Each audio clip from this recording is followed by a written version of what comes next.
আপনাদেরকে সঙ্গে নিয়ে এই ২০ দস্যুদের বিরুদ্ধে কাজ করব। সবাই কি আমার পাশে থাকবেন? যে আমি যেই পুরস্কার পাই সেই পুরস্কার পৃথিবীর কোনো পুরস্কারের সাথে তুলনা হয় না। আজকে আপনারা সুন্দরবন নিয়ে আমার দীর্ঘ কাজ, আপনাদের হয়তো অনেকের সঙ্গে সুন্দরবনের মধ্যে বেশি দেখা হয়েছে আমার। আমি একটা অনুরোধ রাখতে চাই প্রথমে, সেটা হচ্ছে যে এই যে দুর্ভোগ, অনেক আমরা বলি যে সুন্দরবনের এই উপকূলে বিকল্প কর্মসংস্থান, আসলে বিকল্প কর্মসংস্থান বা এখান থেকে আপনাদেরকে সরিয়ে অন্য জায়গায় নিয়ে যাওয়া, আমি এটার পক্ষপাতী নই। আমি মনে করি যে আপনাদের এখানে যে সম্পদ রয়েছে সেই সম্পদ দেশের কোথাও নেই, পৃথিবীর কোথাও নেই। কাজে সেই সম্পদই আপনাদের রুটি রুজির একটা অংশের মানুষের রুটি রুজির উপলক্ষ, এবং সেই সম্পদকে রক্ষা করার দায়িত্ব আপনাদের। আপনারা নিজেদেরকে প্রশ্ন করেন সেই সম্পদকে আপনারা রক্ষা করছেন কিনা।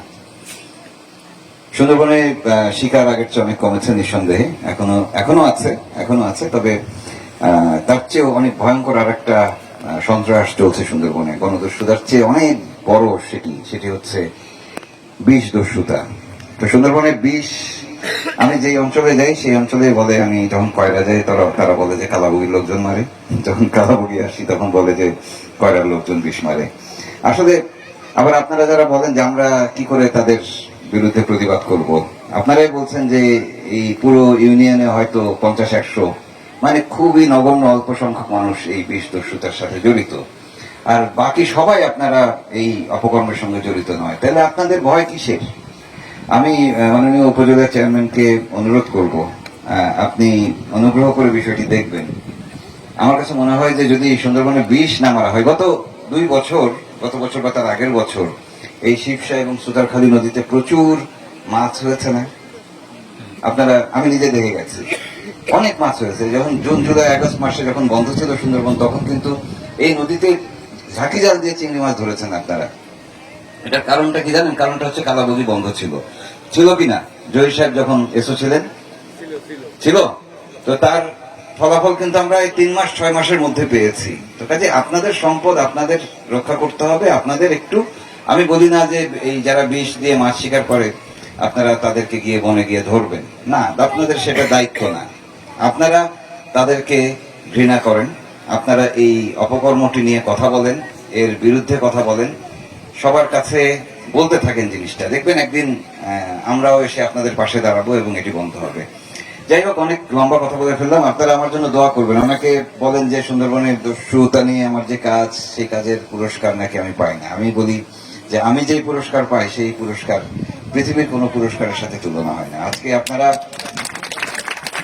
আমি ঢাকা থেকে এসেছি, সকালে রওনা দিয়েছি, 3টায় সময় ছিল, আমি 2টার সময় চলে এসেছি। যাই হোক, সন্ধ্যা পর্যন্ত না থাকলে আমি ভাবতেই পারতাম না বাংলাদেশের কোথাও আসলে আমি এরকম পরিবেশ দেখিনি যে টানা 3-4-5 ঘন্টা এতগুলো মানুষ একসাথে। অসাধারণ। আপনাদের এই ঐক্যটি ধরে রাখুন। আপনাদের যে সুন্দরবন সংক্রান্ত যে সমস্যাগুলো রয়েছে, একটি ঘটনা ঘটেছে, আমাকে একটু সময় দেন, আমি চেষ্টা করব এটা নিয়ে কাজ করার। আমি জনপ্রতিনিধি যারা রয়েছেন আপনাদেরকে অনুরোধ করছি, আপনারা একটু কথা বলুন। কারণ যখনই আপনি যে এই মানুষদের যদি পেটে ভাত না থাকে, তাদেরকে আপনি কোনোভাবেই অপরাধ থেকে ফিরিয়ে রাখতে পারবেন না। তারা চুরি করে সুন্দরবনে যাবে, সেক্ষেত্রে হাতে যেহেতু সময় নাই, এক বোতল বিষ নিয়ে যাবে, বিষ মেরে এক রাতে আবার বের হয়ে চলে আসবে। কাজে আমি বলবো, আমি বারবার কালাবগি আসবো, আপনাদেরকে সঙ্গে নিয়ে এই বিষ দস্যুদের বিরুদ্ধে কাজ করব। সবাই কি আমার পাশে থাকবেন? অসংখ্য ধন্যবাদ। এবং এটাই আমার আজকের পুরস্কার। একই সঙ্গে স্বেচ্ছাসেবী সংগঠন কালাবগি যুব ফাউন্ডেশন, তারা আমাকে একরকম জোর করে প্রধান পৃষ্ঠপোষক বানিয়েছেন। আমি আসলে তাদের সাথে আছি। ধরে রাখেন, আমি আপনাদের একজন, আমি এই সংগঠনের একজন সদস্য। আমি আমার সামর্থ্য মতো পাশে দাঁড়ানোর চেষ্টা করি, কিন্তু আসলে এইটা হচ্ছে অ্যাডহক, মানে আমরা সিস্টেম ফেল করছে বলে আমরা এই কাজগুলো আমাদের করছি বা চেষ্টা করছি।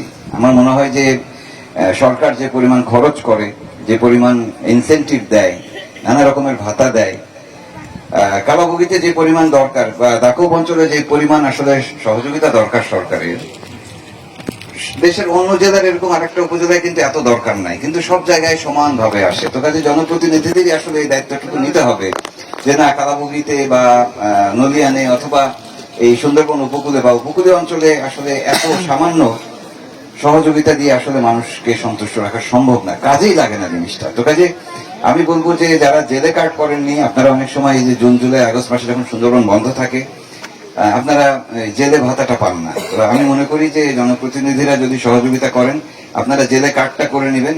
এবং যাই হোক, আমি অনেক লম্বা কথা বলে ফেললাম। আমার জন্য সবাই দোয়া করবেন, ভালো থাকবেন, আবার দেখা হবে, আসবো আমি। আসসালামু আলাইকুম।